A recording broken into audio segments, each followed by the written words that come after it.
Bonjour et bienvenue dans cette nouvelle vidéo.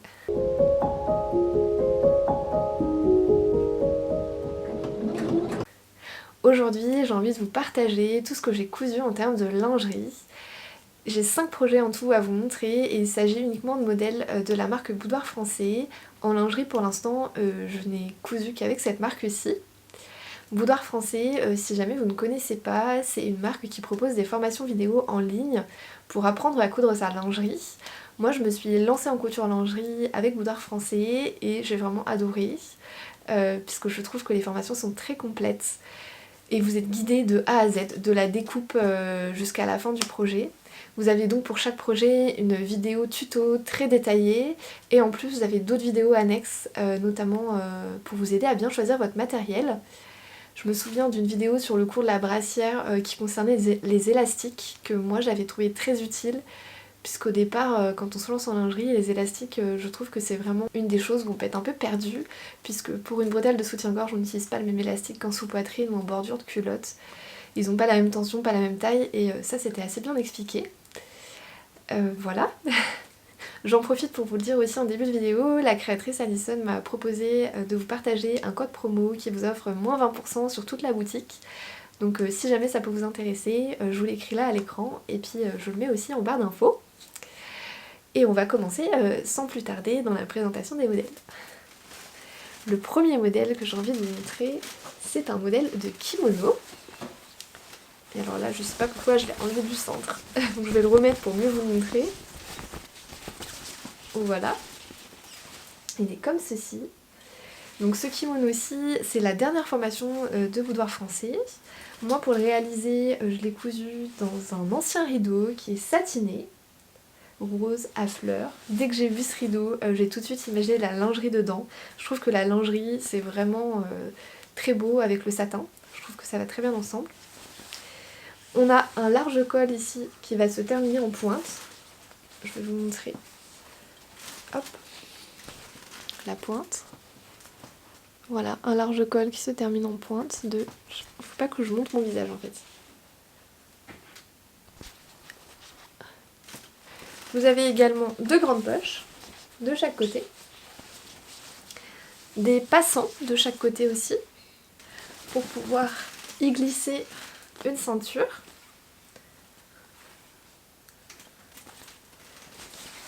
Je suis ultra fan du modèle. Je ne le quitte plus depuis que je l'ai cousu la semaine dernière. Les finitions à l'intérieur, elles sont trop belles. C'est essentiellement de la couture anglaise, il n'y a aucun surjet. Donc c'est très beau à l'intérieur comme à l'extérieur. Sur les manches, on n'est pas sur de la couture anglaise, on est sur une technique qui, je crois, s'appelle de la couture couchée ou rabattue. D'ailleurs, je ne sais pas si couture couchée et rabattue c'est pareil. Donc si vous savez, n'hésitez pas à me dire en commentaire est-ce qu'il y a une différence ou pas. Donc pour la réaliser, en fait, c'est en 3 coutures. Vous avez une première couture qui sert à assembler la manche au corps. Ensuite, vous faites un repli de la marge et il y a une deuxième couture qui sert à maintenir ce repli. Et enfin, une troisième couture qui enferme en fait le bord franc. Je vais vous montrer à l'intérieur du coup ce que ça donne comme rendu. Je vais déjà vous montrer l'endroit où je suis contente. Voilà, ici. Puisque là, la troisième couture ne se voit quasiment pas et j'ai réussi à faire en sorte qu'elle tombe pile sur une des deux coutures précédentes. Et par contre, à un moment donné, ça se sépare. Voilà, à un moment donné, j'ai un petit peu moins bien réussi. Et là, on voit bien les 3 coutures. C'est vrai que c'est assez dur d'avoir sur l'extérieur une surpiqûre très régulière et qui tombe pile sur une des coutures à l'intérieur, surtout avec le satin. Je pense que d'ailleurs ce satin ça a été la difficulté en fait de ce projet, puisque c'est pas du tout un tissu facile à coudre. Le satin ça demande d'épingler beaucoup, de coudre lentement, parce que très facilement si ça glisse un petit peu on se retrouve avec une couture qui n'est plus droite. D'ailleurs c'est pas un tissu que j'apprécie particulièrement coudre, même si je trouve le rendu très joli. Je voulais aussi vous parler du col, puisque je suis assez contente, j'ai réussi à faire une couture régulière sur l'extérieur,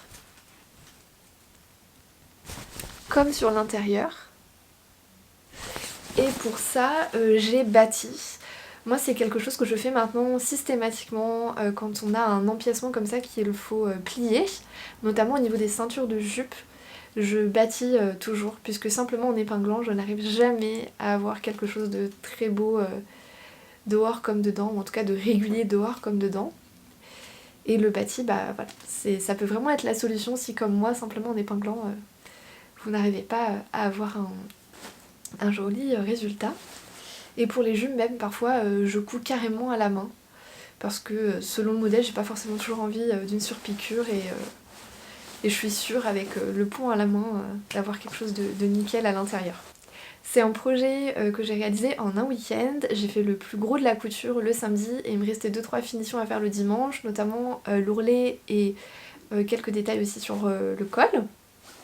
Donc c'est un projet voilà, où on peut très vite voir le résultat de ses efforts et de temps en temps ça fait du bien les projets comme ça.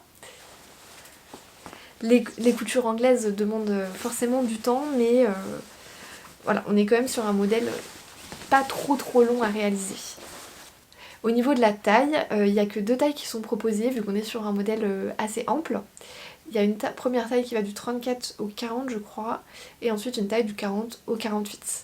Moi j'ai cousu la plus petite taille et c'est nickel, je suis bien dedans. C'est pas trop grand non plus, donc voilà, c'est bien.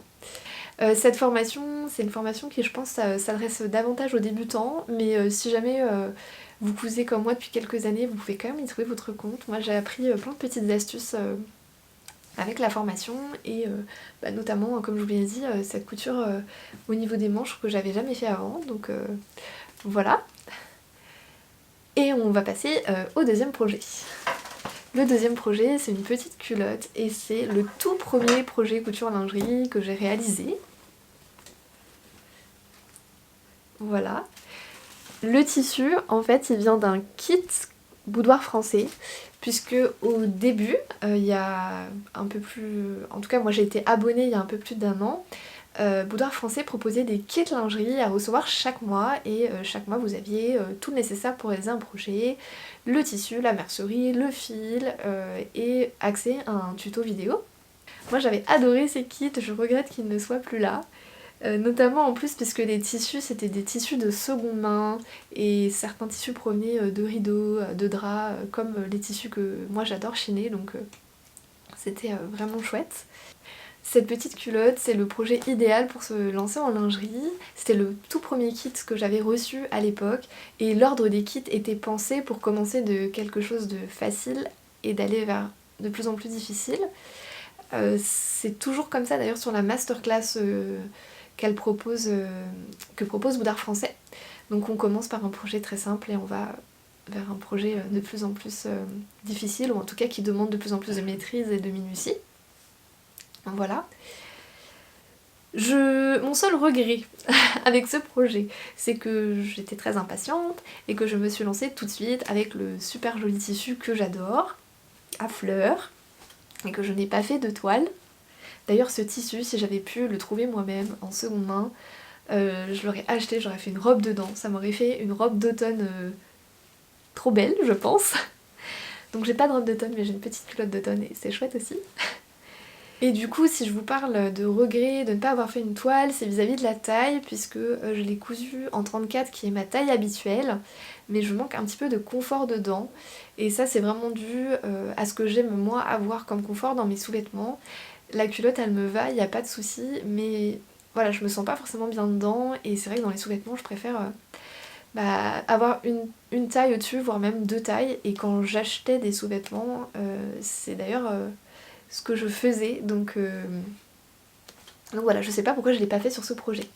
Vous allez voir après que j'en ai cousu une autre version en mettant une taille au-dessus et que je me sens mieux dedans. On passe du coup tout de suite au prochain projet et je vais vous présenter l'ensemble lingerie, une brassière et une culotte.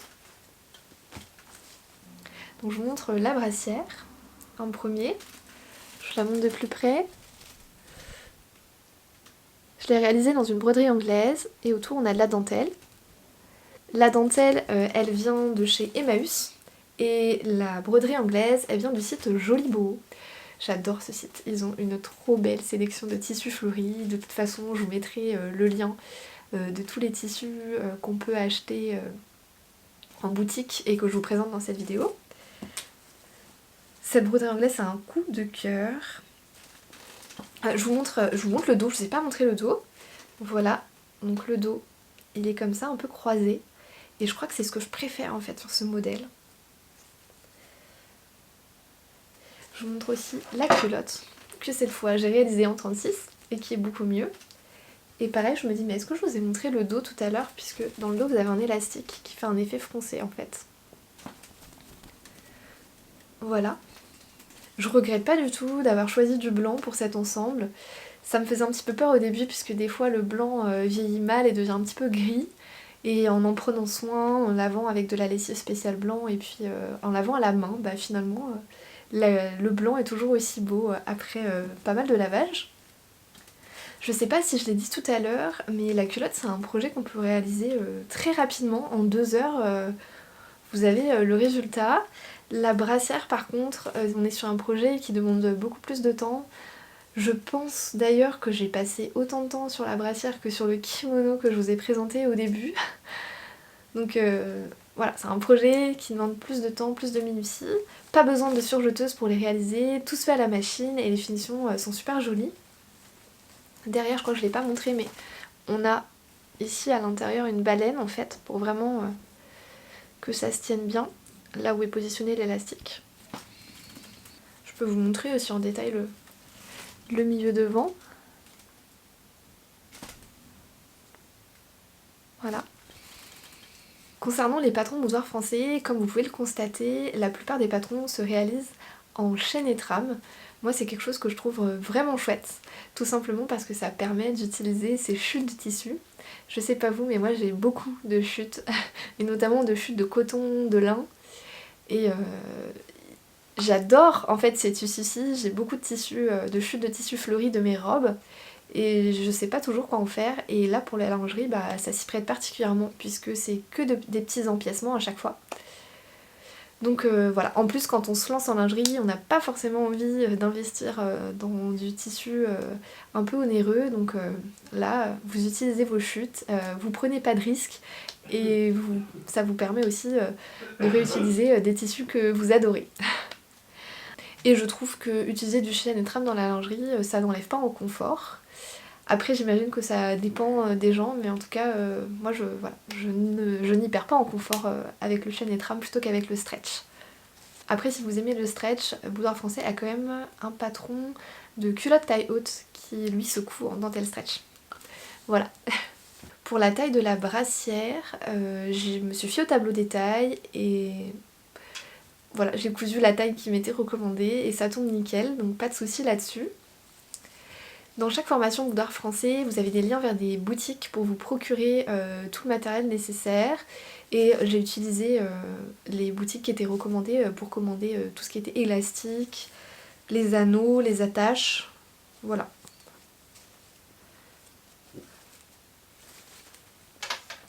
Et je vous montre du coup le tout dernier projet. J'en ai fait 2 versions de ce projet. Et là, contrairement à tout à l'heure, je vais vous montrer ma dernière réalisation, pas la première, la dernière, voilà. Donc c'est ce petit short à porter à la maison ou comme un pyjama. Le tissu c'est toujours de chez Joli Bouot, je suis trop fan. Avec ce petit short, j'imagine à merveille un caraco avec de la dentelle sur le décolleté. Donc je pense en racheter un petit coupon. C'est un tissu qui est assez fin mais pas transparent. Je sais pas si c'est un voile de coton parce que c'est... Non, c'est pas un voile de coton, c'est un petit peu plus épais qu'un voile de coton. C'est tout doux, trop agréable, une super qualité, donc trop contente. Pour ce short, pareil, on est sur un projet très facile à réaliser en 2 heures, 2-3 heures, je pense que c'est fini. Les finitions sont trop belles. Je vous le retourne sur l'intérieur pour que vous puissiez voir, c'est que de la couture anglaise. Hop, de la couture anglaise. Là j'ai mis une petite étiquette qui vient du site Kylie and the Machine. Je vous en avais déjà parlé dans ma vidéo précédente. Je vous mettrai le nom du site là et je le mettrai en barre d'infos si jamais ça vous intéresse. Là je vous avoue que si j'ai mis l'étiquette, c'était surtout pour savoir où était le devant du dos, puisque d'ailleurs au départ j'en avais pas mis et j'en avais un petit peu marre à chaque fois que je l'enfilais de me dire mais c'est où le devant, c'est où le dos, et de devoir regarder en détail mon petit short. Ça change la vie, voilà, d'avoir une petite étiquette sur certains modèles comme ça de bas. C'est élastiqué à la taille comme vous avez pu le voir. Donc voilà, super mimi. Et j'avais même réfléchi à peut-être en faire une autre version en rajoutant en fait sur le bas du short un galon peut-être de broderie anglaise ou même de dentelle. Je pense que ça peut faire super joli là, sur juste au-dessus. Alors il faut bien choisir quelque chose qui soit agréable sur la peau, puisque vous avez des fois certaines dentelles qui grattent un peu. Là on est sur un vêtement de nuit ou un vêtement à porter à la maison, donc on veut du confort. Mais là je viens d'y repenser en fait en faisant la vidéo avec vous, donc ouais, je m'en referai peut-être encore une autre version de ce petit short. Je vous montre du coup la première version que j'avais faite, qui elle est en satin. Et alors la couleur ne rend pas du tout en vidéo comme en vrai. En vrai c'est une couleur vraiment, couleur un peu vin, très foncé, un rouge très foncé, alors que là avec les reflets de la lumière, on a quelque chose de très clair je trouve. Je ne vous recommande pas particulièrement pour une première de réaliser ce short en satin. Le satin, bah, comme j'ai dit tout à l'heure, c'est pas un tissu super facile à coudre, donc si vous débutez et que vous n'êtes pas toujours très confiant, préférez d'abord le coton avant de vous lancer avec le satin. Ce tissu, il vient pareil, d'un kit Boudoir Français. D'ailleurs, il me reste un ou deux kits de mon abonnement que j'ai pas encore cousu. Honte à moi, parce que j'adore les tissus qu'il y a dedans. Donc j'ai encore d'autres projets lingerie. J'ai encore de quoi faire d'autres projets lingerie et je pense que je pourrais vous faire une vidéo numéro 2 pour vous présenter la suite de mes projets. Là aussi j'ai mis une petite étiquette, je vous la montre. Voilà, toujours une étiquette Cali on the machine. En ce qui concerne la taille de ce petit short, je me suis basée sur le tableau des tailles et ça tombe nickel. En plus vous avez la taille qui est élastiquée, donc ça vous le réglez à votre convenance en essayant. Globalement je suis très satisfaite de comment taille Boudoir Français. Et c'est terminé, je vous ai tout montré. N'hésitez pas à me dire en commentaire si vous vous êtes déjà lancé en couture lingerie, si vous voulez vous lancer en couture lingerie, et quels sont vos patrons lingerie préférés. Moi j'ai très envie de continuer à apprendre et à coudre de la lingerie, donc je prends tous vos conseils et vos recommandations de patrons avec plaisir. On se retrouve très vite pour une prochaine vidéo, la semaine prochaine normalement. Je vous souhaite une très belle journée, à bientôt. J'allais éteindre la caméra et je viens de réaliser que je porte une des robes Angela que je vous ai présentée dans ma première vidéo, que je vous avais pas montré porter. Donc je vais essayer de me reculer un petit peu pour vous la montrer un peu et voir ce que ça rend.